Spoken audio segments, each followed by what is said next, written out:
this is Sandra, and welcome to Lee Street Beat. I'm here with T the Man and his niece. How y'all doing today? We're doing good. Good. So it's so good to see y'all. You know, for those who don't know, but T is recently relocated to Florida, and Florida's had Dorian there, and so we're very grateful and thankful that, well, you guys didn't get hit by Dorian, and that the family's together and enjoying.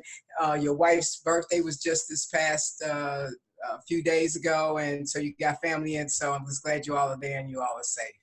Thank you very much. I got my niece here, my other nieces coming, my sister's here, my great nieces, two beautiful little girls is here. Of course, my older niece here, she's beautiful. Jillian is also a blogger, you know, so she blogs and she's a workout freak. She's in shape, you know, so she tries to, she hasn't said nothing to me yet, but, you know, I'm feeling jealous that she's looking good as she is. Well, tell us about your blogging, you know, what is it about? You know, when did you start and the name of it? And I'm just interested in it. Tell us about it. Okay, so I had my fourth child last year and decided to stay home and do the stay-at-home mom thing, and then quickly turned crazy because I just felt like I needed more in my life. Like 4 kids wasn't enough. And so I just started writing stuff on Facebook, and people seemed to love it. So I said, I'm gonna start my own little website and my own blog. I don't have a lot of blog posts up yet on my website, but it'll come, and you can just expect a lot of stuff on parenting fails. Absolutely. Yeah. Parenting wins too. There are some wins. A lot of, I've become a declutter queen. So just some tips on how to declutter, and we call that in my jargon the KonMari.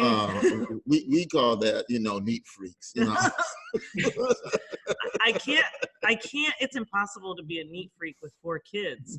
Yeah, you can only do so much with 4 kids. Yeah. But you know what? God bless you. You know, you're going to, you know, provide people with information about parenting, provide people information about, you know, child care. These are all great subjects that you talk about. Hey, don't forget to mention Lee Street Beat, you know, when you're blogging, you know. Yeah, well, I won't. Jillian, you have a website. Tell the people what your website is. Yeah, so it's www.gigihall.com. How you spell Hahl? And your name Hahl is Hahl. So GiGiHAHL.com. Yeah, we're gonna try to get her a YouTube channel. So I'm trying to guide her, you know, get her some subscribers, you know, because we don't need no more subscribers, do we? We got plenty.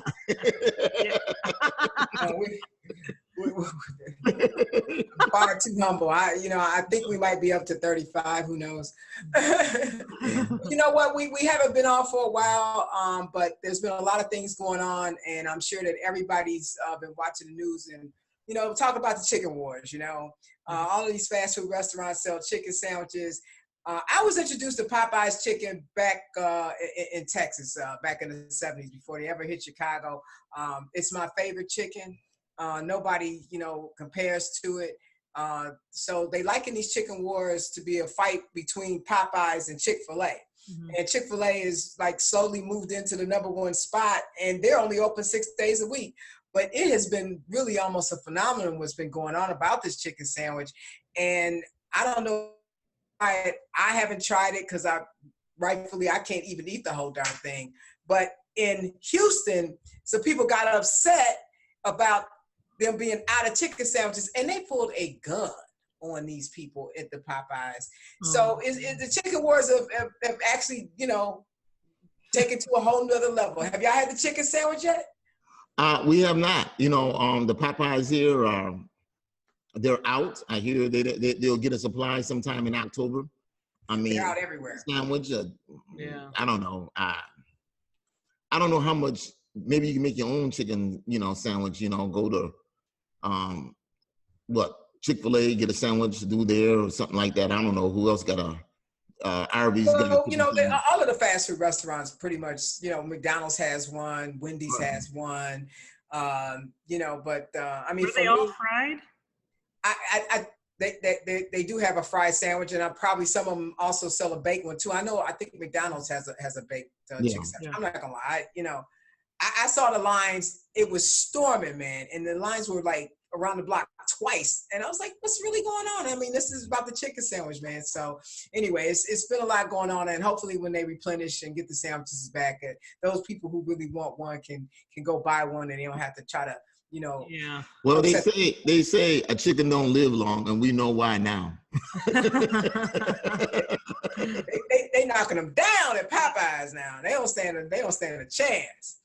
You know, T, I saw a story the other day, and I sent it to you. I was really kind of upset. Centoria Cox, he was 15 years old, and he was shot and killed by this gentleman, Joseph Rennick.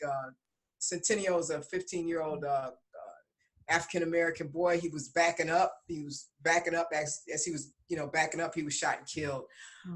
You know, he has been charged with first-degree murder, but you know, I am just so tired of these stories of our young Black youth being shot and killed just like they're nothing, you know, for no reason at all. It's like, it's just ridiculous when you think about all of the violence that we have in the United States, and we talk about mass killings, but it's these type of killings too that continue to happen every day, all day long. Well, you know, part of this is coming from the leader from the top. You know, his whole thing is that, you know, everybody's supposed, especially when it comes to Black lives, he feels that they don't matter, which is not true. They do matter. Then they want to say, well, blue lives matter, white lives matter, all lives matter, in which all lives do matter. But, you know, it's just like the code of the Old West. You didn't shoot a man in the back. Now you don't shoot a man when his hands is up and you know he's unarmed. But they feel that they can get away with it. I'm glad that they charged him with murder. I hope he goes to trial. I hope he gets convicted of murder and he serves a long time sentence. You know, for whatever he did, he probably didn't deserve to die. Right. Absolutely. So, anytime somebody's backing away from you. Right, backing away, he's no longer a threat and he's unarmed. So why are you doing this? You know, because he has anger and he feels that he can get away because, you know, he's a young Black man and he's supposedly in fear for his life. Please give me a break. He's a baby. You know, he's a baby. He's 15. Give me a break, you know. But apparently, when you're a mass murderer, you can go into Texas or go into a church and shoot up everybody and kill 27 people and then say, I give up. And they say, oh, yeah, we're going to take you into custody. And they don't even bang their head against the car door going in. Oh, no, they stop and get them Burger King on the way to the jail. Yeah. So, absolutely. Yeah, that's sad. But you know what? I'm hoping that he'll be convicted. Justice will prevail. He'll be in prison a long time. And I know once you get in that prison, once the brothers get to him, he'll be a real changed man. Yeah. His attitude to be changed. If he didn't have hate before, he will when he get done. We know that. Absolutely. Okay. And you know, there's another disturbing story. This is about a Cleveland cop. A Cleveland cop approached a young 12-year-old girl.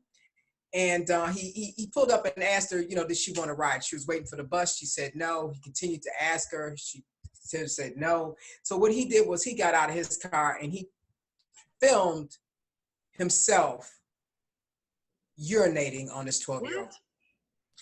And so now, you know, one of the neighbors, you know how it is. And when you got kids, you know, out waiting on the bus, a lot of times neighbors, you know, people look out, you know, saw this. Needless to say, he is a cop and he has been relieved of duty without pay for right now. He just doesn't seem to be a very stable person. He's been a cop, I think they said, since 2014.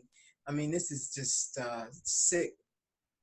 Sick. And I just don't understand, you know, why we have cops like this on the beat and they're supposed to be out there protecting our kids. And they're supposed to be out there, you know, watching to make sure that they, you know, are safe.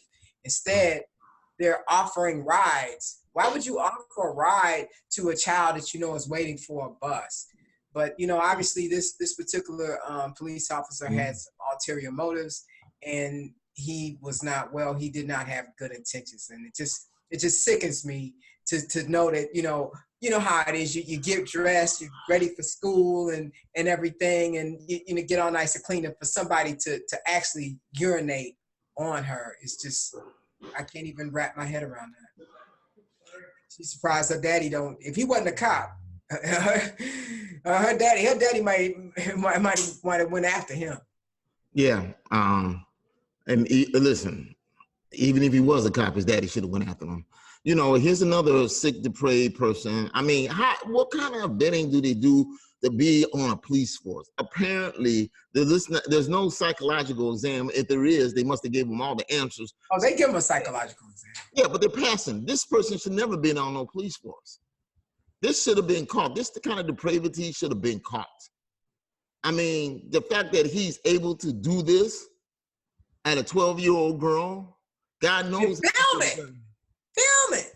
And filming it, you know, this is some sick stuff, you know. And I'm quite sure if he would have kidnapped her, she would have killed her, raped her, and he'll be the same people out there looking for her, and he'll be above suspicion. You know what? This kind of depravity, you know, is just way too much. That's all I gotta say. Hey, I see that we got S Hacker calling in, so I'm gonna talk with her a minute and put you on hold. So just hold on 1 second while I talk to S Hacker. Hey everybody, guess what? We got S Hacker here today, and she's gonna talk a little bit to us about ransomware and GDPR. Is that what it is? Tell us all about that, Hacker. Okay, what ransomware is, it's malware that infects your computer and all the computers in your network. And what it does, it encrypts your data in a way that you have no way of decrypting it. So in essence, somebody is basically taking your data hostage. And what they do, they send you a message and tell you that your data can be recovered by us sending you a key.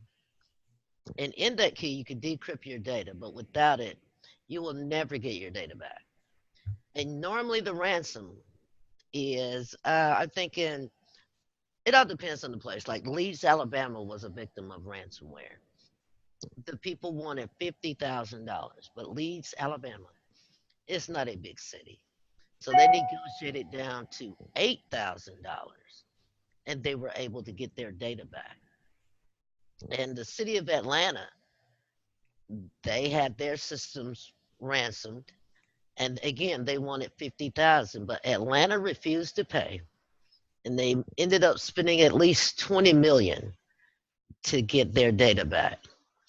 And the thing about it, the easiest way to prevent ransomware, if you have a Windows computer or if you have again, I think Apple does it automatically. When they've detected that there's a way someone can get into your computer or your network, they send out updates. Apple does it automatically. In Windows case, they started doing it automatically.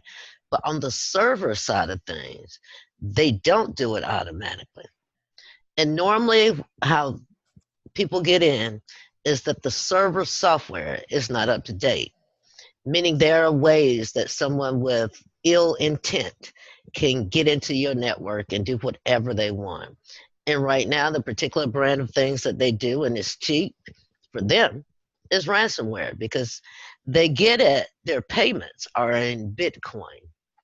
The thing that most governments hate about Bitcoin is a digital currency. And it's hard to track the people who actually get the payment. So you will never know who actually did it. In the case of Atlanta, the federal government has arrested 2 guys in Iran, but Iran is not going to send those guys over here for trial. So in essence, you know who, in this case, who allegedly committed the crime, but you do not know if they truly did, because they'll never be tried in American court. So and again, people who do ransomware are usually foreign actors outside the jurisdiction of the United States. Exactly. And that's why Bitcoin comes into play, because Bitcoin is an international digital currency. So, and it can be converted into cash, but until it gets into the country that they want it to, they would never convert it in the United States. So what happens to, say, like our elections, and they infect one of these states like Michigan or Pennsylvania with their malware and saying, in order for you to get your election returned that has been unaltered, you need to pay the ransomware. Then what does that state do, or does the federal government do to stop that? And the thing about it, again, at this point, whether you're a federal government or you're a local government, it is a business decision, right? Again, ransomware has infected hospitals. Can you imagine being in a hospital where nothing, no computer works, nothing digital works, right? It was a business decision for the hospital. So what they did was they paid the ransom. You know, if you pay, again, look at Atlanta. And again, the federal, it's just like, again, it's like a hostage situation. Of course, the federal government is going to tell you, don't pay the ransom, right? But if your business needs that operational ability by being, being able to use a digital system, right? It will come down to a business decision. Do I want to spend 3 months or 10 months or whatever, or 2 months even, trying to get all of my information system architecture back? Or do I pay this $50,000? And again, they give them a time limit, just as any other hostage situation. Normally it's a week. And if you don't pay it within a week, you'll never get your data back. So the other big thing is the privacy issue with Google. Right. And they're taking your personal data and selling it to third parties unbeknownst to you. Is there anything, as the consumer, can do to have Google stop this practice? Again, or stop it without my permission? This is the thing. I believe that to a certain degree, the issue arose because Google is an international company, right? And they do business in European nations. Europe has this new law. It's called a GDPR. Basically, it's all about protecting their users' rights to privacy. If Google didn't do business in those EU countries, we would never know about it because the United States have no such laws on privacy. And normally in the terms of service, when you log on to Gmail or whatever the case may be, or Google phone or anything like that, in the terms of service, they do say that they are going to give some information or sell some information to third-party actors, right? But the reason they got in trouble is because of the GDPR policy in Ireland. In Ireland, because of the GDPR, you have to detail every way that you're going to use your users' data. And if you don't detail a way that you're going to use it, then you're going to be fined by the European Union. And the fines they're based on your revenue. If your annual revenue is 50,000 and you have 4 violations, it may be maybe 2% of your annual revenue. But if you have like thousands of violations, yeah, that could deeply affect your pockets. Now, so far as what you can do as a consumer here in the US, you can request, I know with Facebook, you can request all the data that they've collected. And another thing about the GDPR, if you've collected some data on a user and they want to delete that data, you have to give them the ability to do that. That's why now Facebook will let you see everything that they've collected on you. And you have the ability to delete some of them. I'm not sure about Google, but I'm sure that they do have those policies because they have to have those if they're doing business in European countries under the GDPR. You have to have a way for your users to look at their information, and if they want to delete this one, that one, then they can, and it is free. So that's basically the privacy thing in a nutshell. All right, S. Hacker telling us all about digital safety and safety online. So I do have one more question. Okay. Under the Trump administration, who doesn't want to put up any consumer protection, How, as the consumer, shall I get in contact with Google or Microsoft or whatever and say, because a lot of this stuff is hidden, and most people like me, I don't know where to go. I would have to ask you, and you would guide me and direct me and say, hey, you go here to your settings, or you find this so-called hidden web page. Right. It's not in your settings. It is not on your local computer.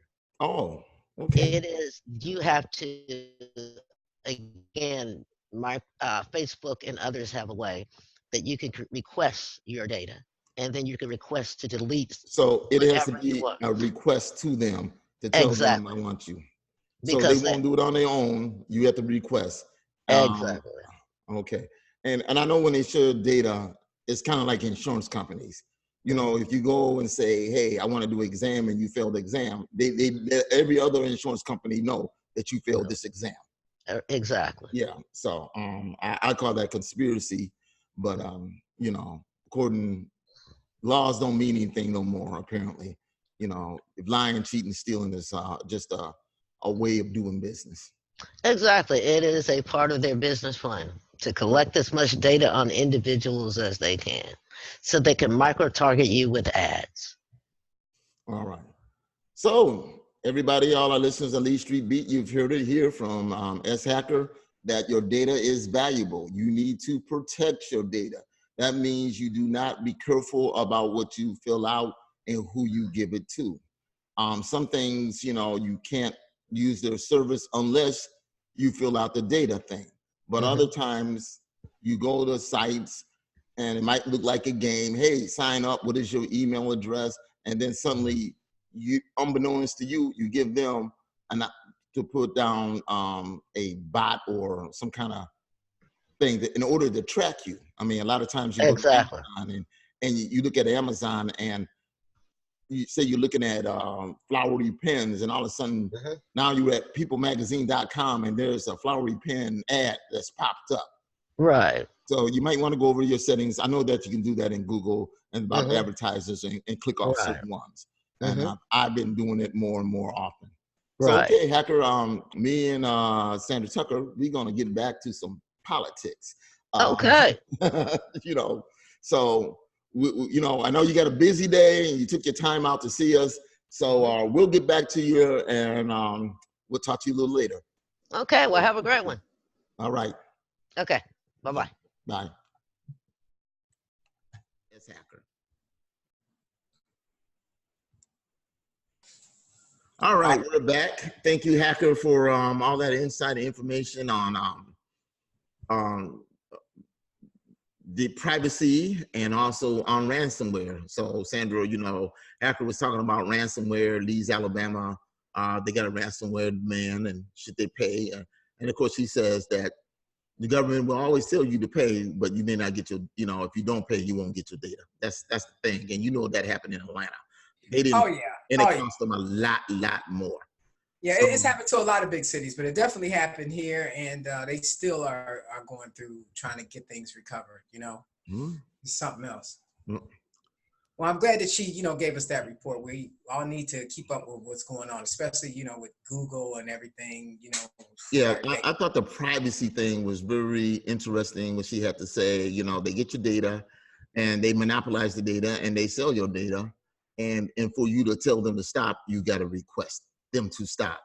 You know, you just can't, she was saying that Facebook, you can go in there and make changes in Facebook, but some of the other ones, you actually have to request that they don't do your data. Yeah.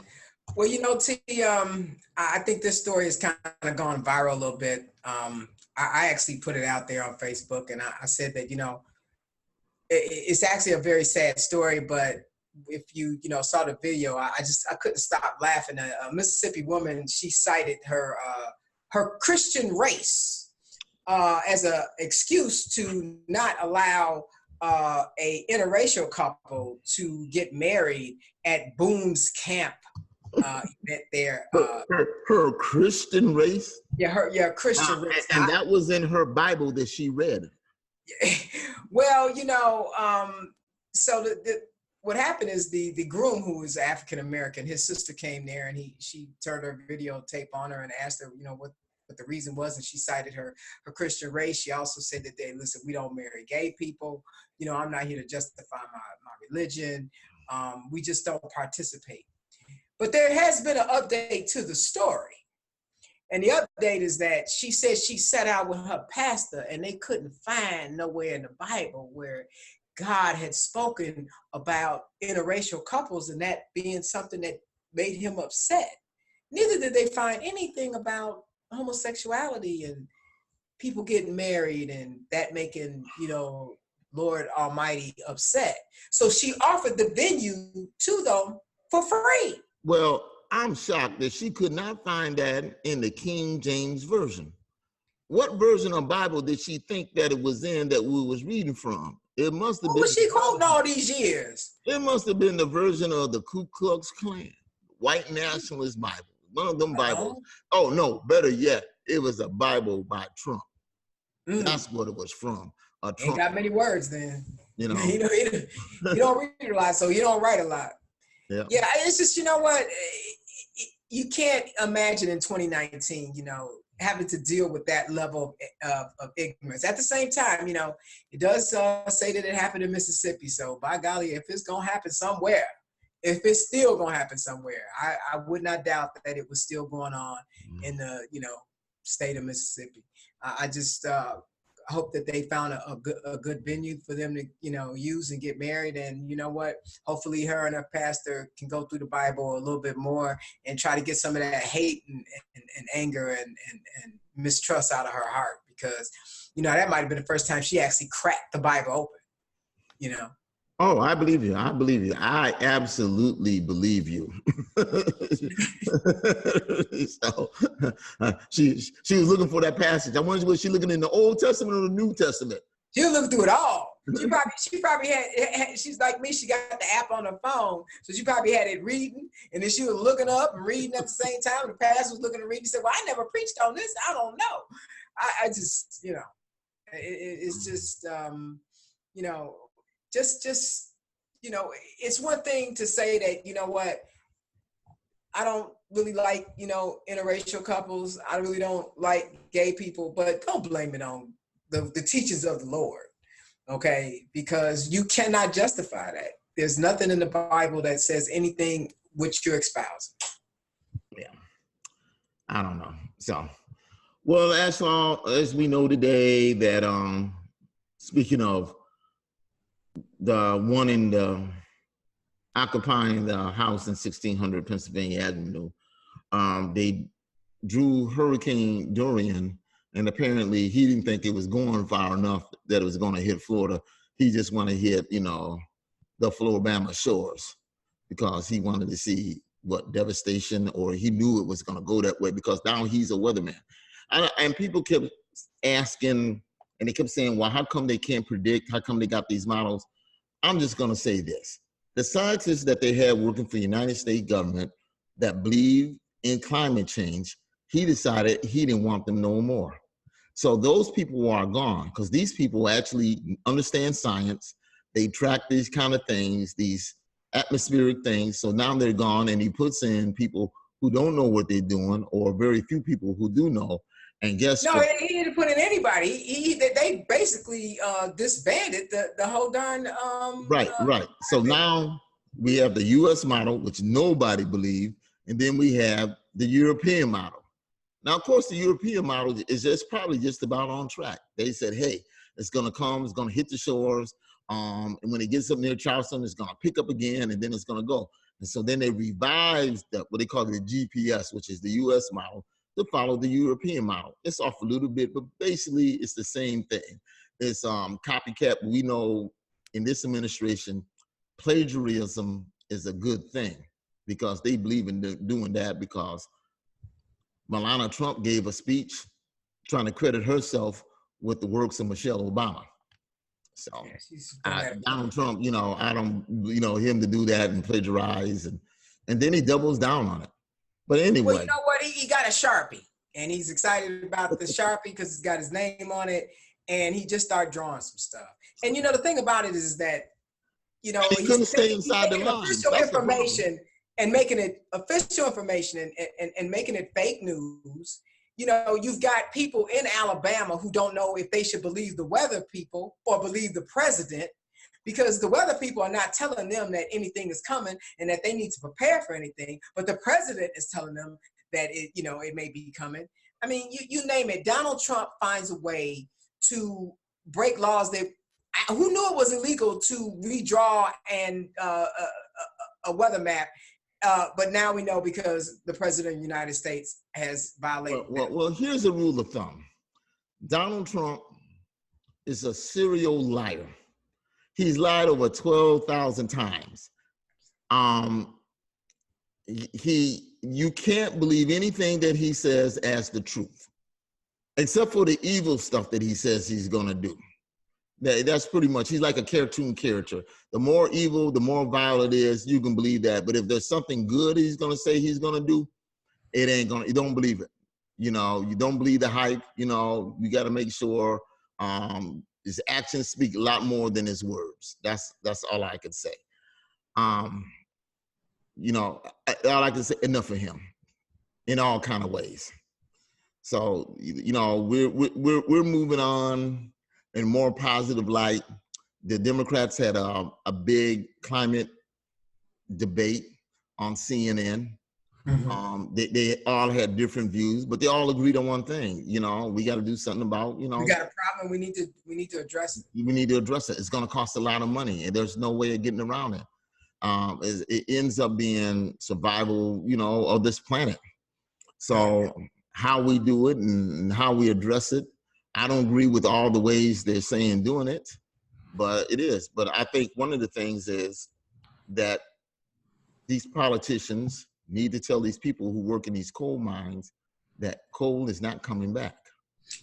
Yeah, I read an article where they kind of, these particular coal miners realized that, you know what, it's not coming back. But then they will say, well, you know, who do you blame for? Well, we don't blame the president. Like, really? Yeah, well, whatever. Be that as it may, coal is not coming back. There's no such thing as clean coal. I don't understand why they don't look at their lives and see that it's time to reinvent themselves, you know. Sometimes, you know, we get involved in different things in life and they become obsolete. So it's time for us to, you know, change. We're adaptable and we need to learn more and just, you know, look forward to the future. But you got somebody here who's sitting up in the White House telling you, man, I'm gonna bring it back like in the 40s. I'm gonna bring it back like in the 30s. And you know what, it's just not gonna happen. And they see it not happening. And the person who actually said it wasn't happening was the leader of the union for coal miners is the one who said that it's not coming back. Yeah, well, he knows. Anybody that's got any, I don't know, I'm gonna say any kind of education and can follow logic, they understand that this isn't coming back. You know, it's just like the horse and buggy. And the only reason why we're gonna go to the horse and buggy if we have some kind of apocalypse and cars don't run.